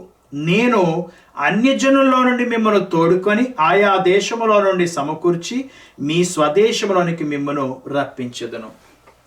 ఇక్కడ మీరు గమనించగలుగుతున్నారా అండి? దాదాపు 1 కోటి మంది పైన ఊచకోత కోయబడ్డారు. వారికి ఎటువంటి ఆధారం లేదు. అటువంటి జనము ఎలా ఒక దేశాన్ని ఏర్పాటు చేసుకున్నారని ఈరోజు ప్రపంచం అంతా ఆశ్చర్యానికి గురవుతుంది. ఒక్కటే జవాబండి, వారు నమ్ముతున్న దేవుడు సర్వశక్తి కలిగిన దేవుడు. వారిని ఏర్పాటు చేసుకున్న దేవుడు అబద్ధమాడుకైన నరుడు కాదు. అంత భయంకరమైన శ్రమను ఎదుర్కొన్న ఈ జనులు దేవుడు వారి పక్షాన వాగ్దానాన్ని నెరవేర్చడం ప్రారంభించారు. ఈ జనాలందరూ కూడా యూదులు, ప్రపంచ దేశాలు ఉన్న వారందరూ అన్యజనుల కాలము సంపూర్ణమైన తర్వాత మీరు వస్తారు అని దేవుడు చెప్పిన ప్రకారంగా వారు ఒక్కొక్కరిగా రావడం ప్రారంభించారు. ఇశ్రాయేలు ప్రజలు వారు ప్రపంచాల్లో, అమెరికాలో సెటిల్ అయిన వారు కానివ్వండి, రష్యాలో సెటిల్ అయిన వాళ్ళు కానివ్వండి, ఆఫ్రికాలో సెటిల్ అయిన వారు కానివ్వండి, యూరోప్లో పలు ప్రాంతాల్లో సెటిల్ అయిన వారు అందరూ కూడా తిరిగి వారు తమ స్వస్థలానికి రావడం ప్రారంభించారు. వారు ఏమంటున్నారంటే, ఇశ్రాయేలే మా భవిష్యత్తు. వారు దేవుడి వాగ్దానాన్ని చేత పట్టుకొని 2000 సంవత్సరాలుగా వాళ్ళు వెయిట్ చేస్తున్నారు. మరలా వారి భూభాగానికి రావడానికి వారు ఎదురు చూస్తూ ఉన్నారు. వారు ప్రతి నిత్యము కూడా ఆ వాగ్దానాలతోటి దేవుడు కార్యాన్ని జరిగిస్తాడు. మా దోషాల వలనే ఇలా మేము మా జీవితాలు ఇలా చెదరకొట్టబడ్డాము అని వారు వెయిట్ చేస్తూ 1948లో వారు రావడం ప్రారంభించారు. వారు వచ్చినప్పుడు యెరూషలేము ఎలా ఉంది, ఆ పట్టణాలు ఎలా ఉన్నాయంటే బీడు భూమిలాగా ఉన్నాయి. ఎప్పుడైతే వాళ్ళు వచ్చారో ఆ స్థలం అంతటా కూడా వారికి పనిముట్లు లేవు. ఆ సమయంలో వారికి అన్ని వసతులు లేవండి. ఒక ఫ్రెంచ్ పోయెట్ ఏమన్నాడంటే, యెరూషలేము బయట ఏదైతే ఉన్నదో అక్కడ అసలు జీవించే స్వరము ఏది కూడా వినబడట్లేదు. ఇది ఎప్పుడు అన్నాడో తెలుసా అండి? 1845లో వెళ్ళినప్పుడు ఏమన్నాడంటే, అక్కడ అసలు జీవం ఉన్నది అన్న విషయము కనపడదు అని ఒక ఫ్రెంచ్ పోయెట్ ఈ విధంగా అన్నాడు. ఇజ్రాయెల్ ఏ బేరన్ వేస్ట్ ల్యాండ్. ఇస్రాయెల్ ఒక పనికిరాని స్థలము. ఇస్రాయేల్ ఒక బీడు భూమి అని 1845లో అంటాం మనం చూస్తున్నాము. అదేవిధంగా అమెరికా ఇంగ్లీషు రచయిత 1860లో మార్క్ ట్వెయిన్, అప్పుడు చాలామంది క్రైస్తవులు యెరూషలేమును చూద్దామని వెళ్ళినప్పుడు తను ఏమన్నాడంటే, తను కూడా అదే మాటను అంటూ, ఇస్రాయేల్లో ఒక్క చెట్టునైనా చూడలేదు, ఇస్రాయేలు దేశం అంతా కూడా ఒక సమాధి దిబ్బలాగా ఉన్నది, ఒక పాడు బీడు భూమి, పనికిరాని స్థలము అని వీళ్ళందరూ కూడా స్టేట్మెంట్ ఇస్తూ, ఇక యూదా జాతిని మనం చూడలేము, బైబిల్లో చెప్పబడుతున్న ఇస్రాయేలు దేశం కనపడట్లేదు, అక్కడ ఏమీ లేదు, బీడు భూమి, పనికిరాని భూమి, ఒక చెట్టు కూడా లేదు, ఒక జీవము కూడా లేదు అని వీళ్ళందరూ కూడా 1845లో 1860లో ఈ స్టేట్మెంట్స్ అన్నీ ఇచ్చారు. అయితే దేవుడు వాక్యాన్ని మనం చూసినప్పుడు యెషయా గ్రంథము 27వ అధ్యాయము 6వ వచనాన్ని ఒక్కసారి చూడండి. యెషయా గ్రంథము, యెషయా గ్రంథము 27వ అధ్యాయము 6వ వచనం. 1860లోనేమో ఈ విధంగా అన్నారు, ఏ ఒక్క చెట్టు కూడా లేదు అని, ఒక పాడు భూమి అని.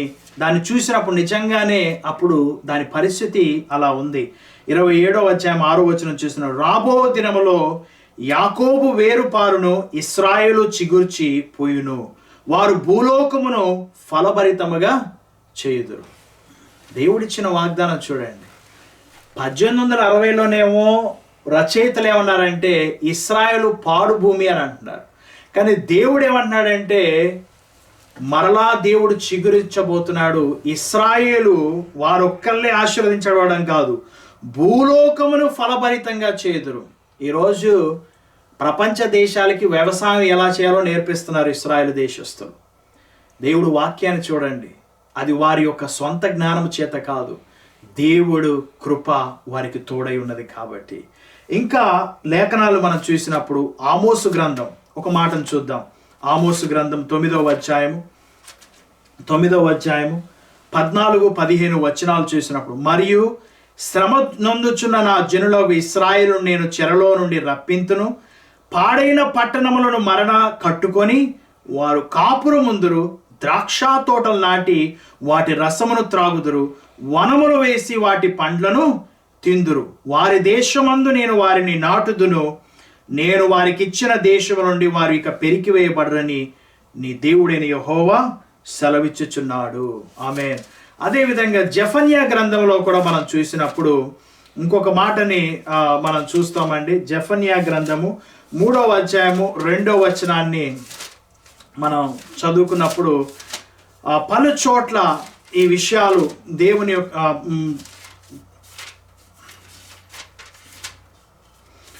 దేవుడు మరలా పునరుద్ధరించే విషయము వీరిని జెఫన్యా గ్రంథము 3వ అధ్యాయము 2వ వచనం చూసినప్పుడు 20వ వచనం చూడండి. యాక్చువల్గా ఆ కాలమున మీరు చూచుచుండగా నేను మిమ్మల్ని చెరలో నుండి రప్పించి మిమ్మల్ని సమకూర్చిన తర్వాత మిమ్మల్ని నడిపింతును, నిజముగా భూమి మీద నున్న జనులందరి దృష్టికి నేను మీకు ఖ్యాతిని మంచి పేరుని తెప్పింతును, ఇదే యెహోవా వాక్కు. ఇంకా ఈ విషయాలు మనం ధ్యానించుకుంటూ ముందుకు వెళితే ఎన్నో లేఖన భాగాల్లో దేవుని యొక్క వాక్యము ఎలా నెరవేర్చబడిందో మనం చూడగలుగుతాం. ఒక ప్రాముఖ్యమైన విషయాన్ని మీకు చూపిస్తాను. ఎజెకీయేలు గ్రంథము, సమయం లేదు కాబట్టి ఆల్మోస్ట్ ముగింపులోకి వచ్చామండి. 36వ అధ్యాయము 35వ వచనాన్ని చూద్దామండి. ఎజెకీయేలు గ్రంథము 36వ అధ్యాయము, ఎజెకీయేల్ చాప్టర్ 36-35 వర్స్. పాడైన భూమి ఏదేను వనం వలె అయిననియు, పాడుగాను నిర్జముగానున్న ఈ పట్టణముల నివాసులతో నిండి ప్రాకారము గలవాయననియు జనులు చెప్పుదురు. ఈ మాటని అండర్లైన్ చేసుకోండి. 1860లో ఒక రచయిత ఏమన్నాడంటే అక్కడ చూడ్డానికి ఏమీ లేదు, ఏమీ కనపడట్లేదు, ఒక పాడైన భూమి అని అన్నాడు. కానీ 1948లో వారు వెనక్కి వచ్చిన తర్వాత వారు ఎండిపోయిన ఎముకల్లాగా ఉన్న పరిస్థితులు, వారి కుటుంబాలను కోల్పోయి 1,000,000 మంది ఊచకోత కోయబడి వారు ప్రాణాలు చేత పట్టుకొని ఏమీ లేవు వారి చేతిలో, ఒట్టి చేతులతో ఆ దేశానికి వచ్చిన తర్వాత వారికి ఉన్నదేంటో తెలుసా అండి? దేవుని వాక్యం ఒక్కటి వారి చేతిలో ఉన్నది. వాగ్దానము, దేవుడు వారి పక్షాన నెరవేర్చే కార్యము, ఆ వాగ్దానాన్ని పట్టుకొని వారి దేశంలోకి వచ్చినప్పుడు, ఇప్పుడు మీరు ఇశ్రాయేలు దేశానికి వెళితే దాదాపు 400 మిలియన్ ట్రీస్ అని అంటే 1 మిలియను 10 లక్షలండి.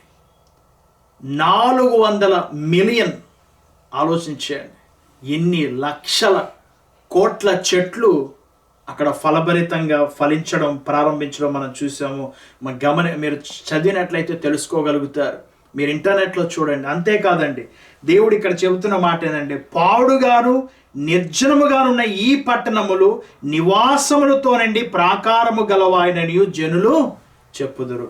ఇప్పుడు ఇజ్రాయెల్ని చూసినప్పుడు ఇది ఇజ్రాయెల్ పట్టణం. ఒకప్పుడు 1860లో చూసినప్పుడు ఇజ్రాయెల్ పట్టణం ఎలా ఉందో తెలుసా అండి? పాడు సమాధి దిబ్బగా ఉంది. ఇప్పుడు మీరు ఇజ్రాయెల్ దేశానికి వెళితే కనిపించేది ఏంటంటే ప్రాకారము గల పట్టణాలు కనబడతాయి. ఇవన్నీ కూడా మోడర్న్ పట్టణాలన్నీ కూడా ఇస్రాయేలు దేశం. ఇప్పుడున్న పట్టణాలు మనం చూసినప్పుడు పాడుగాను నిర్జనముగానున్న ఈ పట్టణములు నివాసములతో నుండి ప్రాకారము గలవాయనని జనులు చెప్పుదురు. అప్పుడు యెహోవానైన నేను పాడైపోయిన స్థలములను కట్టువాడననియు పాడైపోయిన స్థలములో చెట్లను నాటువాడననియు మీ చుట్టూ శేషించిన అన్ని జనులు తెలుసుకుందరు. యెహోవానైన నేను మాట ఇచ్చి ఉన్నాను, నేను దాన్ని నెరవేర్తును. God fulfilled this promise. 1845లో ఈ భూమి ఫలభరితంగా లేదు, మొత్తం బీడు భూమిలాగా ఉన్న ఈ పరిస్థితి ఇప్పుడు ప్రాకారము గల పట్టణాలతోటి ఇశ్రాయేలు దేశానికి వెళితే, ఇది ఇప్పుడున్న యెరూషలేము పట్టణము మనం చూసినప్పుడు జనులతో నింపబడి సమాధానముతో వాటి వీధులు, హెజికేలు ప్రవక్తలు వచ్చి అందరినీ ఒక్క చోటికి దేవుడు సమకూర్చి తీసుకొని వచ్చి వారు సమాధానంతో ఉంటున్న ఈ పరిస్థితి. అంతేకాదండి, ఒక్క చెట్టు కూడా లేదు అన్నాడు ఒక రచయిత 1840లో. ఇప్పుడు ప్రపంచానికి వ్యవసాయం ఎలా చేయాలి, ఇదంతా ఎందుకు జరుగుతుందో తెలుసా అండి? దేవుడు ఒక ప్రవక్త గ్రంథంలో అంటాడు, నా ప్రజలు వస్తున్నారు, ఒలీవ చెట్టు చిగురించుము, ద్రాక్ష చెట్లు పూత పూయవు. దేవుడు ఇచ్చిన మాట చొప్పున భూమి కూడా ఫలించడం ప్రారంభించింది. మీకు ఒక గొప్ప విషయం తెలుసా అండి? ఇశ్రాయేలు దేశము పశు సంపద కానివ్వండి, వారు పశువులు కానివ్వండి, వారి పంట పొలాలు కానివ్వండి, ప్రతి విషయంలో కూడా ప్రపంచానికి నేర్పించేవారిగా ఉన్నారు. కారణం ఏంటంటే యెషయా గ్రంథంలో చెప్పబడుతుంది, మీరు ప్రపంచానికే ఫలభరితులుగా ఉంటారు, మీరు లోకానికి వెలుగుని ఇస్తారు. నిజంగా అండి, దేవుడి వాక్యాలన్నింటినీ కూడా ఫుల్ఫిల్ చేస్తున్నాడు. ఇశ్రాయేలు ప్రజలు ఎడారిలో వీరు మంచి పంటలు పండిస్తున్నారు. వారి ద్రాక్ష చెట్లు కానివ్వండి, వారి యొక్క నారింజ చెట్లు కానివ్వండి, ఫలభరితంగా వారిది ప్రతిదీ కూడా మిల్క్ అండ్ హనీ, పాలు తేనెలు ప్రవహించే దేశం. దేవుడు మాటకు లోబడినంత కాలం వారి దేశం పాలు తేనెలు ప్రవహించే దేశంగా ఉంది. ఇప్పటికీ మీరు చూసినప్పుడు, ఆనాడు బైబిల్లో మనం చూసాం, ఒక ద్రాక్ష గెలను 2 కాడి మీద మోస్తున్నారని. ఇప్పటికీ అలాంటి సందర్భాలు ఉన్నాయండి. వారి కొన్ని ఫెస్టివల్స్లో, పండగల్లో ఒక కాడి మీద మోసే అంత పెద్ద ద్రాక్ష గెల ఇప్పటికీ అక్కడ అభివృద్ధి చెందుతుంది. అలాంటి పంటను వారు కోస్తున్నారు. ఇది ఎలా సాధ్యమైంది? కేవలం ఒక 70 సంవత్సరాలు, ఒక 150 సంవత్సరాల క్రితం చూస్తే అది సమాధి దిబ్బ, పాడు భూమి, ఎవరు అక్కడికి వెళ్ళరు, అది ఒక పరికరాని భూమి, వేస్ట్ ల్యాండ్ అన్నారు. ఇప్పుడు ఇశ్రాయేలు దేశం చూస్తే ప్రపంచానికే వాళ్ళు ఎక్స్పోర్ట్ చేస్తున్నారు. ఇంకో విషయం తెలుసా అండి? అరబ్బులంతా కూడా వీళ్ళని ఏం చేశారంటే ఎక్స్పల్ చేశారు. వీళ్ళని ఎవరిని కూడా ఇశ్రాయేల్తో వ్యాపారం చేయొద్దు, ఇశ్రాయేల్ని మనం వాళ్ళ వస్తువులు కొనద్దు, ఏది చేయొద్దని. అయినా కానీ ఇంకా వీళ్ళు అభివృద్ధి చెందుతూనే ఉన్నారు, ఇంకా గొప్పగా ఆశీర్వదింపబడుతున్నారు. చూసారండి, యూదుడు ఏ విధంగా తన పంట పొలాల్లో ప్రార్థన చేస్తున్నాడు, యూదుల యొక్క సైనికుడు. మీరు చూసినప్పుడు బైబిల్ గ్రంథంలో చెప్పబడిన ప్రకారంగా వాక్యాన్ని వాళ్ళు, ఒక ముఖ్యమైన వాక్యాన్ని వాళ్ళు చేతికి కట్టుకొని వారి నెత్తి మీద పెట్టుకొని ప్రార్థన షాల్వా వేసుకొని ఏం ప్రార్థన చేస్తారంటే, ఇస్రాయేలు మా దేవా, ఓ హీరో ఇస్రాయేల్, దాన్ని షమా అంటారు. ఓ ఇస్రాయేలు, మన దేవుడైన యెహోవా అద్వితీయుడైన దేవుడు, ఆయన ఒక్కడే దేవుడు, ఆయన తప్ప మాకు వేరొక దేవుడు లేడు. వీరి ప్రార్థనను దేవుడు ఇంకా అంగీకరిస్తున్నాడు. మరి దేవుడు వారి పక్షాన గొప్ప కార్యాలు జరిగించి నేడు మీరు చూస్తున్న ఇశ్రాయేలు దేశము ఒకప్పుడు 1946లో 1946లో ఈ పచ్చ భాగం అంతా పాలస్తీనా చేతిలో ఉంది. 1947కి వచ్చేసరికి కొంత భాగాన్ని ఇశ్రాయేలు స్వతంత్రించుకున్నారు. 1949 నుంచి 1967 వరకు చాలా వరకు స్వతంత్రించుకున్నారు. ఇప్పుడు 2016కి వచ్చేసరికి ఇశ్రాయేలు ప్రజలు చాలా భూభాగాన్ని స్వతంత్రించుకున్నారు. దేవుడి యొక్క వాక్యము నెరవేర్పు జరుగుతూ వస్తూ ఉన్నది.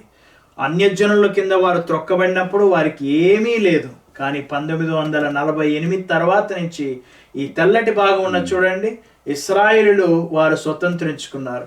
అంతకుముందు వారికి స్వస్థలం అనేది లేదు, పాలస్తీనులు ఉన్నారు. ఇప్పుడు ఇశ్రాయేల్ ఈ ప్రాంతాన్ని అంతా స్వతంత్రించుకున్నాడు. ఇప్పుడు మీరు బైబిల్ను చదువుతున్నప్పుడు మీకు అర్థమై ఉండొచ్చు, మనం ఎంత సమీపంగా దేవుడి రాకడికి ఉన్నాము. We are so close to coming his coming, Jesus Christ, యేసు ప్రభు వారి యొక్క రాకడికి మనం సమీపంగా ఉన్నాం. ఇప్పుడు ఇశ్రాయేలు ప్రజలు ఇది స్వతంత్రించుకుంటున్నారంటే, లూకా సువార్తలో మీకు ఆ వాక్యం జ్ఞాపకం ఉందా? ఏంటనంటే, ఇందాక మనం చదువుకుందాం, లూకా సువార్త 21-24, అన్యజనుల కాలం సంపూర్ణమైన తర్వాత ఇప్పుడు మనం చాలా టైమింగ్ దగ్గరగా ఉన్నాం. ఇంకా ఈ పీస్ స్ట్రీట్స్ జరుగుతున్నా కానీ గొడవలు ఆగట్లేదు, జరుగుతూనే ఉన్నాయి. ఇశ్రాయేలు చుట్టూ, ఇది ఇశ్రాయేలు జనాంగం, ఇశ్రాయేలు దేశం అయితే చుట్టుపక్కల ఉన్న వాళ్ళందరూ కూడా శత్రువులేనండి. ఐగుప్తు శత్రువే, యోర్దాను శత్రువులే, సిరియా, ఇరాకు, సౌదీ అరేబియా. మీకు ఇంకో విషయం తెలుసా అండి? ఇశ్రాయేల్ దేశానికి మన ఇండియా నుంచి విమానం వెళ్ళాలంటే ఈ కింద భాగం నుంచి సౌదీ అరేబియా మీద వెళ్తే కాల్చిపడేస్తారు. ఇటు నుంచి ఐగుప్తు నుంచి రాకూడదు, ఇటు నుంచి రాకూడదు. వారికి ఉన్న మార్గం ఇది ఒక్కటే. సముద్ర మార్గం కూడా ఇటు కొంచెం వారికి ఉన్నది. ఈ విషయంలో కూడా గొడవలు జరిగినాయి. ఇండియా నుంచి విమానం వెళ్ళాలంటే ఈ కింద సౌదీ అరేబియా కింద నుంచి ఈ క్రింద భాగం నుంచి ఇలా వెళ్ళాలి. కానీ ఇన్ని భయంకరం, చుట్టూ శత్రువులు ఉన్నారు. ఇటు చుట్టూ ఇటు శత్రువే, ఇటు శత్రువే, ఇటు శత్రువు, అందరు శత్రువులు ఉన్నారు. శత్రువుల మధ్య ఇశ్రాయేలు ప్రజల మట్టికి చక్కగా వర్ధిల్లుతున్నారు. కారణం ఏంటంటే దేవుని యొక్క వాక్యం చెప్పబడుతుంది. అక్కడ చెప్పబడుతున్న మాట ఒకసారి చూడండి. ఎజెకియేలు గ్రంథము 36వ అధ్యాయం చూడండి. అప్పుడు యెహోవానైన నేను పాడైపోయిన స్థలములను కట్టువాన్ననియు, పాడైపోయిన స్థలంలో చెట్లను నాటువాన్ననియు, మీ చుట్టూ శేషించిన అన్ని జనులు తెలుసుకుందరు. యెహోవానైన నేను మాట ఇచ్చున్నాను, నేను దాన్ని నెరవేర్తును. ఆమేన్. సో ఇశ్రాయేలు ప్రజలు ఎప్పుడు దేవుణ్ణి తెలుసుకుంటారు అంటే, నిన్న సార్ చెప్పారు కదండి, యుద్ధాలు జరుగుతున్న సమయంలో వీరికి దేవుడే వీరి పక్షాన యుద్ధం చేయడానికి వస్తాడు. అప్పుడు ఇశ్రాయేలు ప్రజలు వారు తిరస్కరించిన మెస్సయ్య వారి దేవుడు అని వారు తెలుసుకుంటారు. మెస్సయ్యని అప్పుడు వాళ్ళు గుర్తిస్తారు. చివరిలో నేను ఒక్క మాట నేను చెప్పదలుచుకున్నాను. ఇశ్రాయేలు చరిత్రలో దేవుడు అబ్రహాం అనే ఒక వ్యక్తిని ఏర్పాటు చేసుకొని భూమి మీద ఎంతోమంది జనాంగం, ఒక 2, 3 తరాలు, 5 తరాలు, 10 తరాలు ఉంటాయేమో.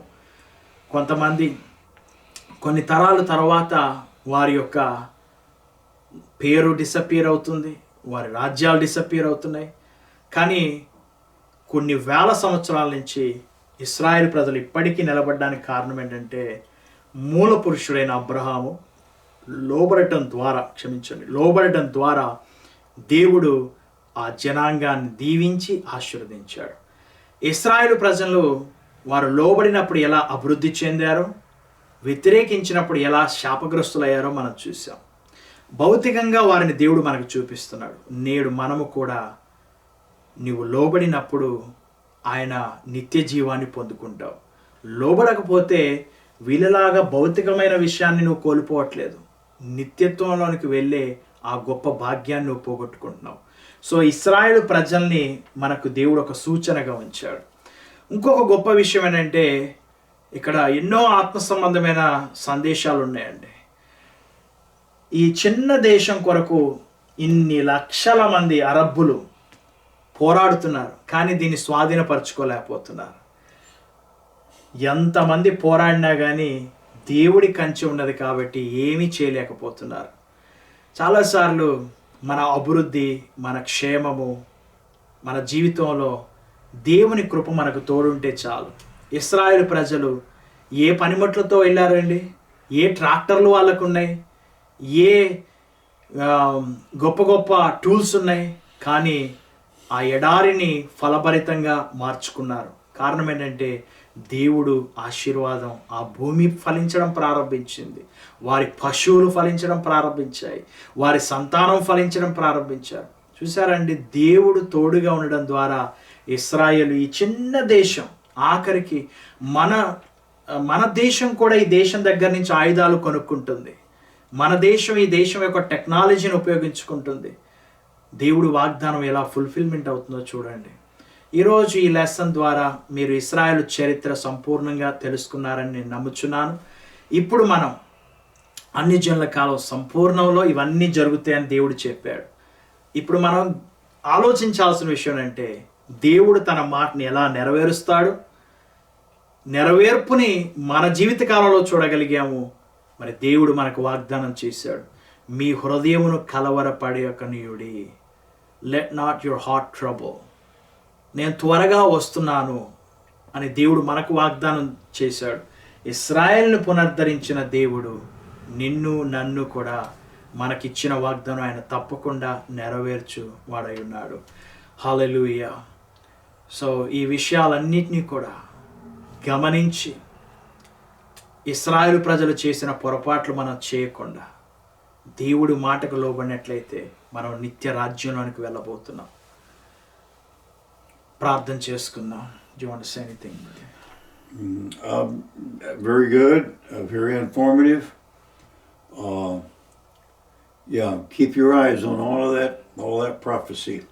ఇప్పుడు ఈ ప్రవచనాలన్నిటి మీద కూడా మీరు ఒక కనుదృష్టి ఉంచండి. లోక సంబంధమైన విషయాల గురించి ఆలోచన చేయకండి. దయచేసి వీటన్నిటిని ఒకసారి ఆలోచన చేయండి. అన్నిటిని ఆలోచన చేయండి. ప్రార్థన చేసుకుందాము. ఈ సమయంలో బహుశా మీరందరూ కూడా ఇశ్రాయేలు గురించి అవగాహన కలిగి ఉన్నారని నమ్ముతున్నాము. ఇంకా ఏమైనా క్వశ్చన్స్ ఉంటే మీకు కొత్త నిబంధనలో ఇంకా అనేక విషయాలు బయలుపరచబడతాయి. ప్రార్థన చేసుకుందాం. Let us pray. మహోన్నతుడా, పరిశుద్ధుడు, పరలోకముందున మా తండ్రి, అయ్యా, అబ్రహాము నీ స్వరానికి లోబడి విశ్వాసముతో ముందుకు బయలుదేరినప్పుడు తను వాగ్దానాన్ని చూడకుండానే నమ్మి విశ్వసించి తను తీసుకున్న నిర్ణయాలను బట్టి తన సంతానాన్ని నీవు విడిచిపెట్టలేదు తండ్రి. తన సంతానం ఎన్నోసార్లు నీకు వ్యతిరేకమైన క్రియలు నిన్ను శోధించారు ప్రభువా. ఎన్నోసార్లు తప్పిపోయిన స్థితిలో ఉన్న వారిని మీరు పునరుద్ధరిస్తూ మరలా వారిని నిలబెట్టి ఎజెకీయేలు గ్రంథంలో మీరు చెప్పిన ప్రకారంగా పాడైన స్థలాలను నేను తిరిగి కట్టువాడును, ఏదేను తోట వాళ్ళే మారుస్తానని వాగ్దానం చెప్పిన ప్రకారంగా మా కనులు ఎదుట మీరు నెరవేర్చినందుకే మీకు స్తోత్రములు తండ్రి. అదేవిధంగా నాయన, మా జీవితాలను కూడా పాపములో కూరుకుపోయి ఉన్న మా జీవితాల్ని, నరకానికి ప్రయాణిస్తున్న మా జీవితాల్ని మీరు పునరుద్ధరించి మాకు అనుగ్రహించిన రక్షణ భాగ్యాన్ని బట్టి మీకు వందనాలు తండ్రి. ఇశ్రాయేలు వలెనైనా మేము కూడా చెదరని విశ్వాసముతో, ఇశ్రాయేలు ప్రజలు ఎక్కడెక్కడికి చెదరగొట్టబడినా తమ యొక్క నమ్మకాల్ని విడిచిపెట్టలేదు తండ్రి, సిద్ధాంతాల్ని విడిచిపెట్టలేదు తండ్రి, వారి యొక్క విధానాల్ని విడిచిపెట్టకుండా నమ్మకస్తులని వారందరినీ ఎలాగైతే మీరు పునరుద్ధరించి ఇప్పుడు వారిని సమాధాన స్థితిలో ఉంచారు ప్రభు. అదేవిధంగా మా జీవితాలను కూడా నాయన తండ్రి అయ్యా ఎండిపోయిన ఎముకల లాంటి పరిస్థితులు, మీ మాటకు లోబడక వ్యతిరేకమైన క్రియల చేత ఆశ విఫలమై సమాధుల్లో ఉన్న జీవితాల్ని ఈరోజు మీరు పైకి లేవనెత్తుతున్నందుకే మీకు వందనాలు తండ్రి. అయ్యా మీ వాగ్దానాన్ని బట్టి మేము ఎదురు చూస్తున్నాం, సహాయం చేయండి తండ్రి. మరి అదేవిధంగా నాయన ప్రభువా, ఈరోజు వింటున్న వ్యూవర్స్ అందరూ కూడా వారి మనోనేత్రాలు తెరిచి మరి ముఖ్యమైన విషయాన్ని గ్రహించడానికి సహాయం చేయండి తండ్రి. ఈ లెసన్ మాకు అనుగ్రహించినందుకే మీకు వందనాలు చెల్లించుకుంటూ, ఇశ్రాయేలు ప్రజల్ని మాకు సాక్షులుగా ఉంచినందుకే మీకు స్తోత్రములు చెల్లించుకుంటూ, we pray in the name of Jesus. Amen. Amen. అందరికీ వందనాలు. God bless you. మరి సోమవారం నుంచి మనం న్యూ టెస్టిమెంట్లోకి వెళ్దామండి. ఇంకా విషయాలు మనం నేర్చుకుందాం. న్యూ టెస్టిమెంట్లో దేవుడు మనకి అనుగ్రహించిన రక్షణ ప్రణాళికను మనం తెలుసుకుందాం. Have a blessed weekend. God bless you. Amen.